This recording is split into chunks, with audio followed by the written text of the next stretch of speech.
I've never told anyone this, and it might be the last time I ever do. If you work in a hospital, you probably understand that some things just don't have a logical explanation. But what I saw that night, it goes way beyond anything I could have imagined. It was my first week as a night nurse in the West Wing of San Damian Hospital. It's an old building, the kind with confusing, labyrinthine corridors and a constant echo that sends a shiver down your spine. The night began like any other. Total silence. Just the low hum of the monitors and the dim glow of the emergency lights. I was at the nursing station, reviewing patient records, when I heard a noise. It was a metallic, slow screech coming from the far end of the hallway. I figured it was just a colleague, but when I looked up, there was no one there. Just the empty gurneys, lined up against the wall, same as always. I sat back down, but the noise repeated. Screech. Pause. Screech. I got up again, a bit more slowly this time, and took a longer look. And that's when I saw it. One of the gurneys, the one at the very end of the line, had moved. It was about a meter away from the wall, as if someone had given it a slight push. I walked over to it, totally confused. I looked down both ends of the hall. All the patient room doors were closed. I pushed the gurney back into its place, feeling a sudden chill run down my back. Maybe the floor was just uneven. Yeah, that had to be it. That's what I told myself.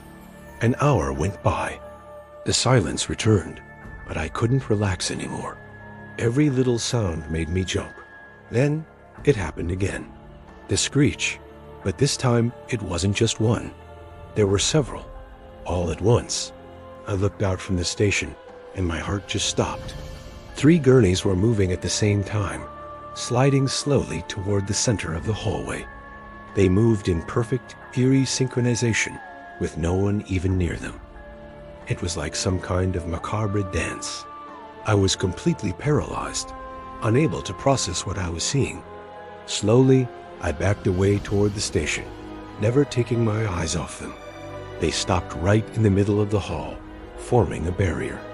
That's when I met Elena, an older nurse who'd been working there for 30 years. She came out of the break room with a cup of coffee in her hand. She saw the gurneys, and then she saw me, pale as a ghost. She wasn't surprised at all. She just sighed and said, "Relax, kid. They're just waiting." Waiting for what? I managed to ask, my voice barely a whisper. Elena walked over to the window that looked out onto the hospital grounds. "For the new admissions to arrive," she said, with a calmness that absolutely terrified me. This hospital was built on top of an old cemetery. Sometimes those who have passed, they want to come back. The gurneys can feel them coming. Just then, the hallway lights flickered violently and went out. We were plunged into darkness, with only the pale moonlight streaming through the window. Then I heard it. The sound of the room doors opening, one by one. Click, click, click. A soft, coordinated sound. And then a collective murmur, like a sigh coming from everywhere and nowhere all at once. "What is that?" I whispered to Elena, my voice trembling uncontrollably. She didn't answer. She just pointed toward the gurneys. In the darkness, I started to make out shapes on them. Translucent, ethereal figures were lying down on the gurneys. They had no faces, just the faint outline of a body. And the gurneys, now occupied by these specters, began to move again. But this time, they weren't heading back to the wall. They turned slowly and began to advance toward us, toward the nursing station.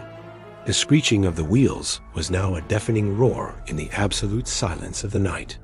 They were slow but relentless, and as they got closer, the murmur turned into words, whispers that seemed to repeat the same phrase over and over. "There's room for one more." Elena grabbed my arm, her grip like iron. "Don't move. Don't breathe.